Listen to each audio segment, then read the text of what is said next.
সেই আন্দোলন দেখছি এবং বিভিন্নভাবে এদেশে পাক আর্মি জনগণের উপরে অত্যাচার, নির্যাতন, অগ্নিসংযোগ এগুলা করেছে।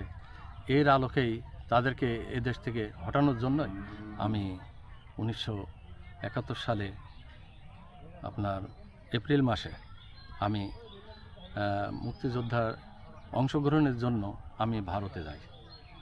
ভারতে যাওয়ার পরে সেখানে জামশেদপুর করইগাছি এই ক্যাম্পে আমি প্রথমেই ওখানে ভর্তি হই।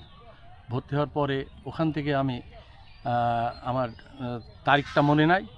তারপরে ওখান থেকে আমি হায়ার ট্রেনিংয়ে বিহার প্রদেশ চাকুলিয়া ওইখানে আমাদের হায়ার ট্রেনিং হয়। হায়ার ট্রেনিং শেষে ওখান থেকে আমরা শিকারপুর অ্যাকশন ক্যাম্পে আসি। শিকারপুর অ্যাকশন ক্যাম্পে আসার পরে আমাদেরকে অস্ত্র দেয় এবং আমাদেরকে ভিতরে বাংলাদেশের ভিতরে